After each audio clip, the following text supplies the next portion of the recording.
मंत्र्यांची मुलं गुन्हा करून मोकाट फिरतात. ते मंत्र्यांच्या संपर्कात राहतात, मात्र पोलिसांना सापडत नाही आणि तरीही मंत्री खुशाल मंत्रिमंडळात बसतात. या राज्यात कायदा सुव्यवस्था आहे की नाही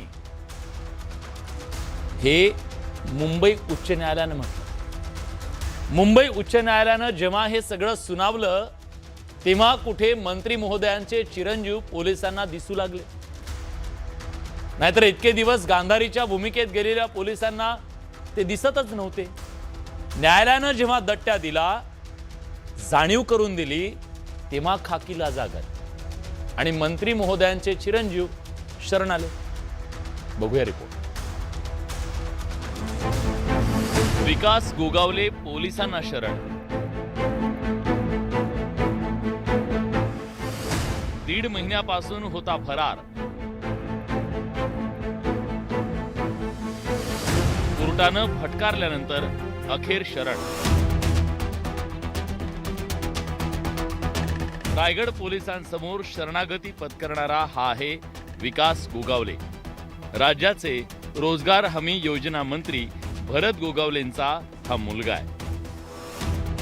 महाडमधील राड्या प्रकरणी गुन्हा दाखल झाल्यानंतर तब्बल 50 दिवसांनी विकास गोगावले पोलिसांसमोर हजर झाला. गुरुवारी मुंबई उच्च न्यायालयानं तंबी दिल्यानंतर विकास गोगावले पोलिसांना शरण आला. कोर्ट काय म्हणालं होतं? राज्याचे मुख्यमंत्री इतके हतबल आहेत की ते एका मंत्र्याविरोधात काहीच बोलत नाही. मंत्र्यांची मुलं गुन्हा करून मोकाट फिरतात, ते मंत्र्यांच्या संपर्कात राहतात, मात्र पोलिसांना सापडत नाही आणि तरीही मंत्री खुशाल मंत्रिमंडळात बसतात. या राज्यात कायदा सुव्यवस्था आहे की नाही, अशा तिखट शब्दात कोर्टानं सवालांच्या फैरी डागल्या होत्या. कोर्टाच्या दट्ट्यानंतर आणि कारवाईच्या इशाऱ्यानंतर विकास गोगावलेंसह 8 जण अखेर पोलिसांसमोर हजर झाले. महाड शहरामध्ये भांडण मारामारीच्या संदर्भामध्ये जे 2 गुन्हे महाड शहर पोलीस स्टेशनला दाखल झालेले होते, त्याच्यापैकी गुन्हा रजिस्टर नंबर 179 जो होता, त्या 179 मधल्या 8 आरोपींनी आज आत्मसमर्पण केलेलं आहे.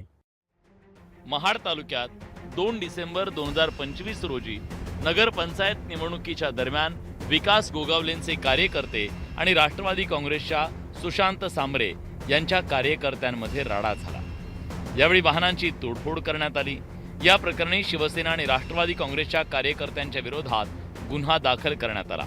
हा गुन्हा दाखल झाल्यानंतर अटक टाळण्यासाठी विकास गोगावलेंनी अटकपूर्व जामिनासाठी अर्ज केला.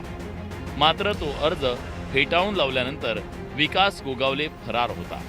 महाड पोलिसांनी त्याला शोधण्याचे कष्टच घेतले नाही.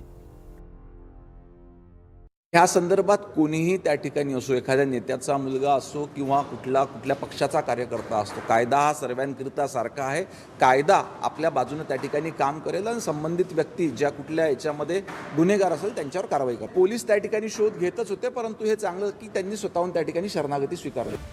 या राड्या प्रकरणी राष्ट्रवादी काँग्रेसचे श्रेयश जगताप यांच्यासह 5 जण पोलिसांना शरण आले.